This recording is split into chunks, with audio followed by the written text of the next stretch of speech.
सब लोग पुत्र तो चाहते हो श्रवण जैसा, लेकिन कोई ऐसा है कि पति भी श्रवण जैसा चाहता हो?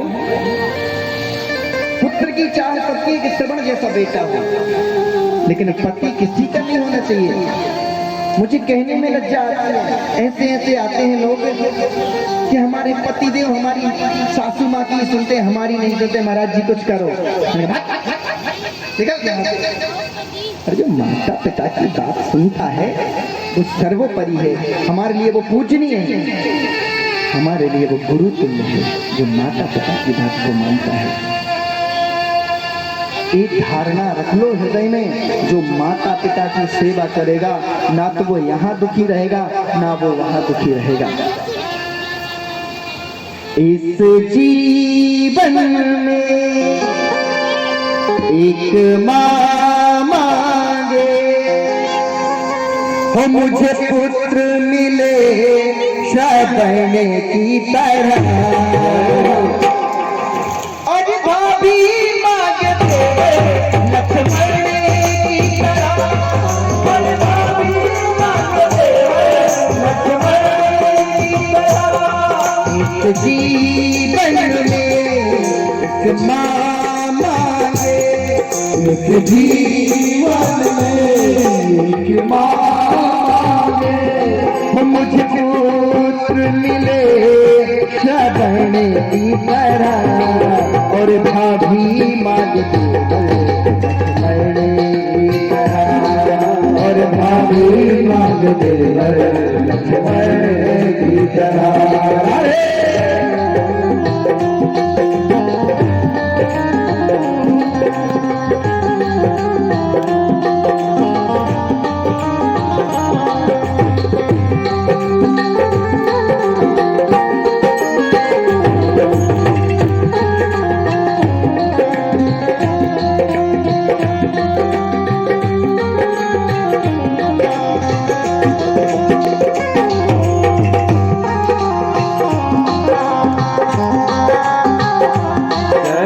गुरु बिन ज्ञान कहाँ से लाओ, गुरु से बड़ा न कोई। गुरु बिन ज्ञान कहाँ से लाओ, गुरु से बड़ा न कोई। जो गुरु का सम्मान करे वो सच्चा सेवक हो, जो गुरु का सम्मान करे वो सच्चा सेवक हो। एक गुरु मांगे मुझे शीश मिले, एक गुरु मुझे शीश मिले, मुझे शीश मिले एक नव्या की तरह, और भाभी मांगते लक्ष्मण की तरह, और भाभी मांगते लक्ष्मण की तरह।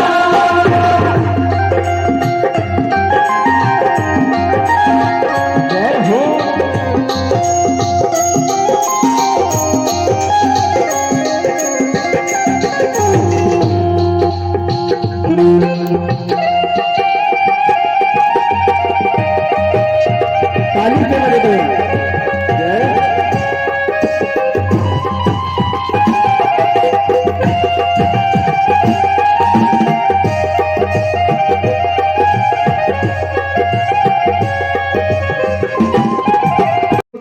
छाया सर पे नहीं होता तब पता पड़ता है कि जीवन क्या होता है, कष्ट का तब पता पड़ता है। माँ आज की सोचती है और पिता जीवन भविष्य का सोच करके एकत्रित करता है, वो है माता पिता का। कि मंदिर में ना मिलेंगे, मंदिर में ना मिलेंगे, गुरुद्वारे में ना मिलेंगे, अपने घर में बैठे हैं श्री भगवान। न मंदिर में मिलेंगे न गुरुद्वारे में मिलेंगे, अपने घर में विराजमान है। और कहा गया है कर ले माँ को प्रणाम और अपने पिता को प्रणाम।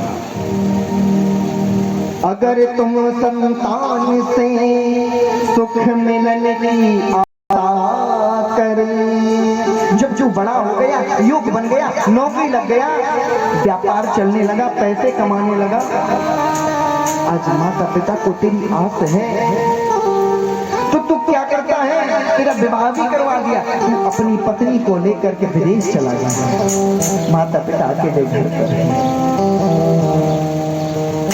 यदि पढ़ाई लिखाई करवाने के बाद यदि कोई सेवा नहीं करता माता पिता की ना, तो मैं माता पिता से हाथ जोड़ के विनती करूंगा, कभी अपने बच्चों को पढ़ाओ लिखाओ मत। कम से कम वो सुखी हैं जो गांव के अनपढ़ हैं, कम से कम माता पिता की सेवा तो कर रहे हैं।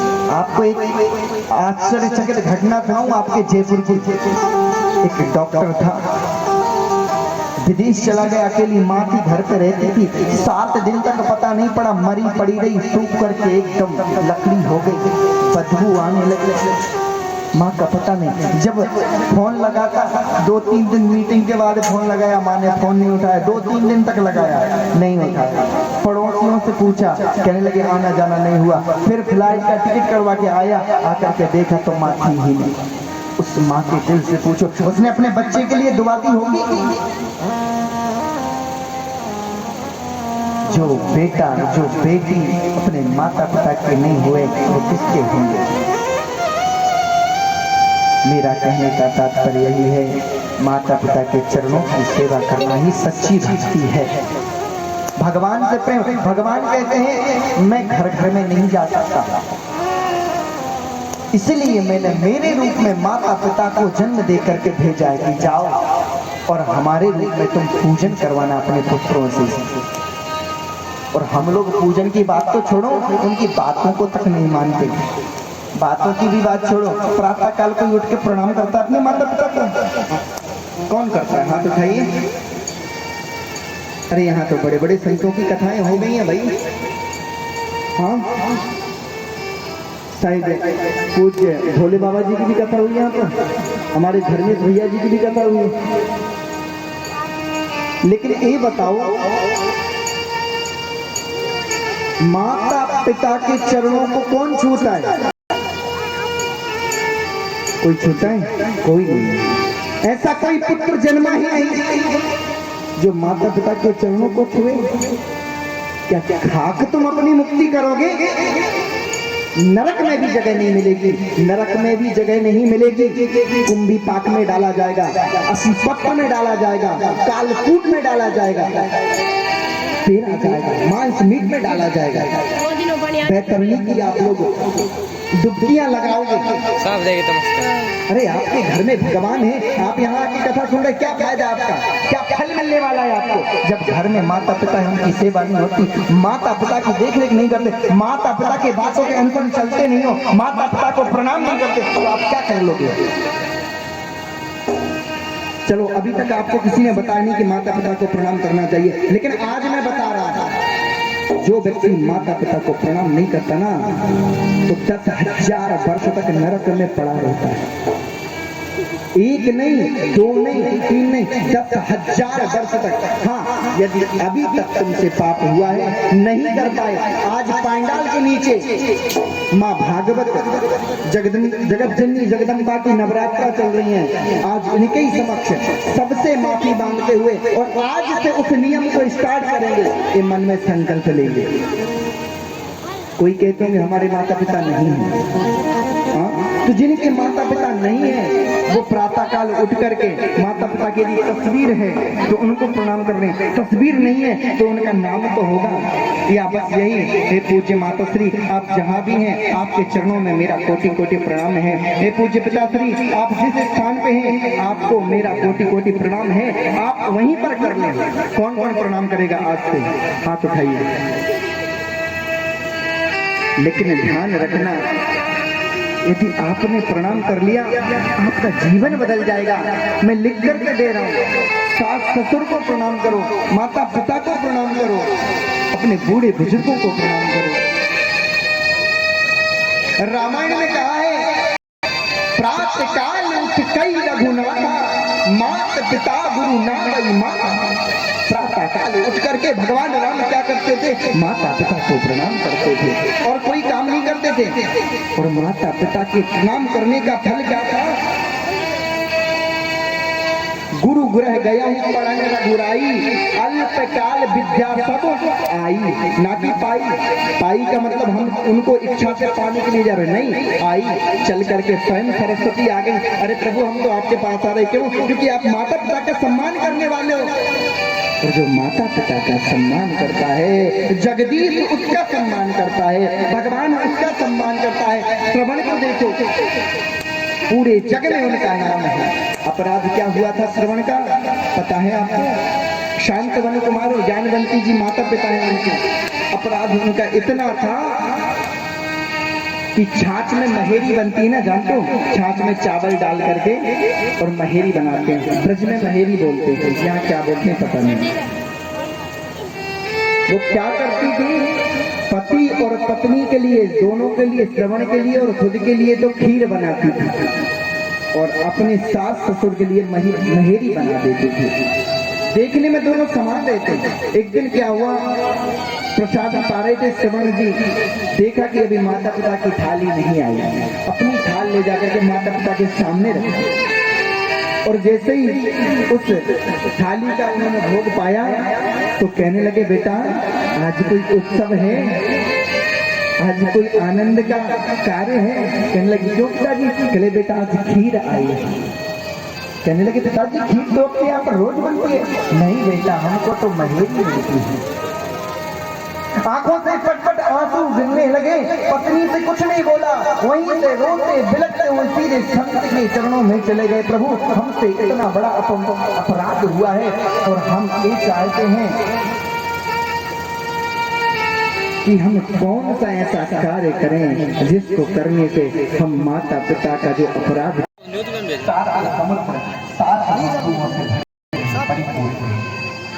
इनकी एक पत्नी हुई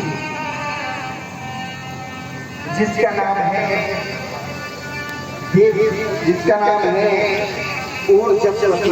उन्होंने शुक्राचार्य से विवाह किया, इनकी एक कन्या हुई देवयानी। आगे 9वें स्कंद में इनकी कथा आएगी, जब ययाति से इनका विवाह होता है।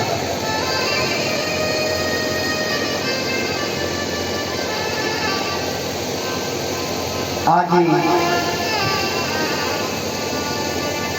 प्रियव्रत के आग्नेय हुए, उनके नाभि हुए, और नाभि के ऋषभदेव हुए, और ऋषभदेव का इंद्र की पुत्री जयंती से विवाह हुआ, 100 पुत्र हुए, 81 ब्राह्मण हो गए, 9 खंडों के 9 द्वीपों के राजा हो गए। बड़े हैं भरत जी महाराज, और 9 नवयोगेश्वर हो गए, जो 11 स्कंद में कथा आएगी। इन्होंने ही निमि नवयोगेश्वर संवाद, जिसमें सारे तन का वर्णन है, सारे जीवन का वर्णन है, वो बताते हैं क्या करने से क्या होने वाला है। वह आप 7वें दिन की कथा में श्रवण करेंगे। भरत जी के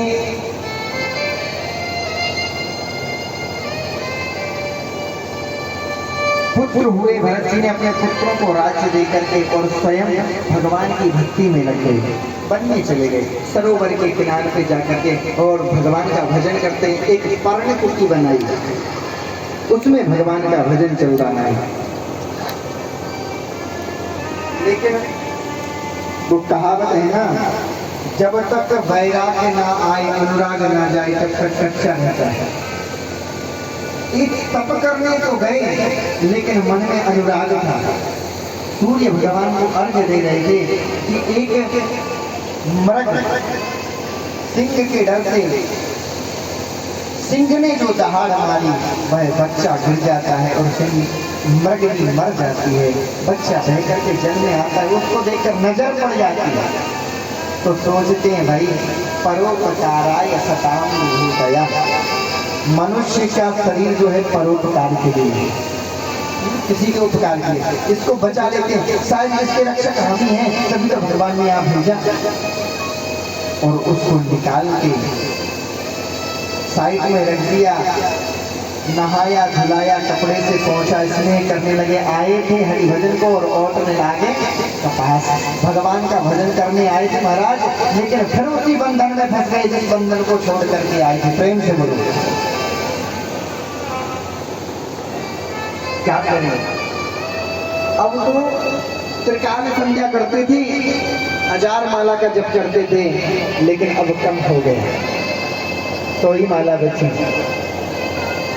एक टाइम तो अब उसकी सेवा में लगा देते, धीरे धीरे वो 100 भी खत्म होकर के 10 पे आ गई, और अब तो जितना दिन है ना सब उस हिरण के बच्चे को ही देके रखे हैं। सुबह उठते उसको नहाते हैं, फिर उसको खिलाते पिलाते घास लेके आते हैं, उसी के साथ खेलते रहते। एक दिन घास लेने गए कि हिरणों का झुंड आया और जल पीने लगा। उस बच्चे ने देखा कि ये तो मेरे ही जैसे लग रहे हैं, और जाकर उस झुंड में मिला और उनके साथ चला गया। भरत जी महाराज ने देखा कि मेरा बच्चा किधर गया, हाय हिरण करते करते प्राणों का त्याग कर दिया, अंते या मती सा गति, और बाद में हिरण बन करके ही जन्म लिया। लेकिन भगवत भक्ति की शक्ति भी स्मरण था कि मेरे से अधर्म हुआ, सूखी सूखी घास पाते हैं, हिरण बनते हुए भी स्मरण है, शरीर दुबला पतला है, भगवान का भजन कर रहे हैं। आज भी हमको कहीं कहीं देखने को मिलता है जैसे कोई गौमा या कोई स्वान एकादशी का व्रत करता है ना। वृंदावन में भी एक आश्रम है, सुदामा जी, वहाँ के महंत थे श्री सुदामा दास जी महाराज। वहाँ पर एक स्वान रहता था। एकादशी के दिन जब महात्मा लोग प्रसादी नहीं पाते थे ना, वो स्वान भी प्रसादी नहीं पाता। तो महात्मा जी कहते थे कि कोई संत है, कुछ थोड़ा सा अपराध हो गया होगा तो भगवान ने यहाँ पर बनाकर भेज दिया है, लेकिन अब इसकी भी मुक्ति हो जाएगी, एकादशी का व्रत करता है। प्रेम से बोलो, ये भी कुछ पाते नहीं है, ये सारे भक्ति में लगे रहते हैं, पूजा पाठ में लगे रहते हैं। एक दिन वन में आग लगी, आग के बीच में जाकर बैठ गए, जल करके भस्म हो गए। भगवान का चिंतन मस्त में चल रहा था, ब्राह्मण के घर का जन्म हुआ। स्मरण था, पिता पढ़ाना चाहते थे लेकिन पढ़ते नहीं। क्यों? क्योंकि इन्होंने सोचा यदि मैं पढ़ाई में लग गया तो फिर कहेंगे जाओ बेटा कमा के लाए। तो ना पढ़ना ना कमाना, और ना कमाना तो भगवान से दूर कैसे होगा। तो ना पढ़ते ना कुछ, सिर्फ एकदम जड़ जैसे रहते, कुछ पढ़ाते समझ में नहीं आता। कहते हैं इसकी बुद्धि जड़ है, नाम पड़ गया जड़ भरत। बहुत दुखी हुए। लेकिन भगवान का चिंतन हृदय में चल रहा है, भगवान का नाम हृदय में चल रहा है। प्रभु हरि विमुख को नाय तजो रे मन, हरि विमुख को सही। जो भगवान से विमुख है उसके संग का त्याग करो। एक दिन पिताजी का देहांत हो गया, भाई लोग हैं, अनेक काम बताते हैं। अब इन्होंने सोचा कि एक दिन मैंने काम कर दिया तो फिर कहीं जाने देने वाले नहीं है, रुचि लगा ली। तो भरत जी महाराज कोई भी काम ठीक तरीके से नहीं करते। लकड़ी लेके आते हैं तो बीवी ले आते हैं।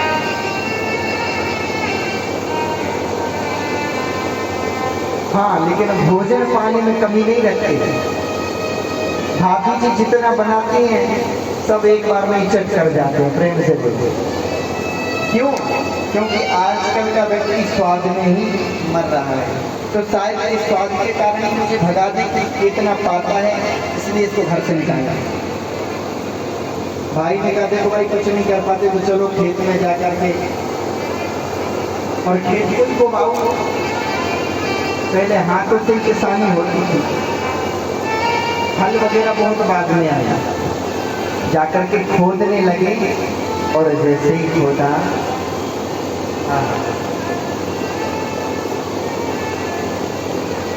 जब तक भाई नहीं तब तक तो बढ़िया खोदे, और जैसे ही भाई गए तो एक जगह कुआं खोद के रख दिया। प्रेम से बोलो। कहने लगी तेरे से कुछ काम नहीं आता, तू चल यहाँ से।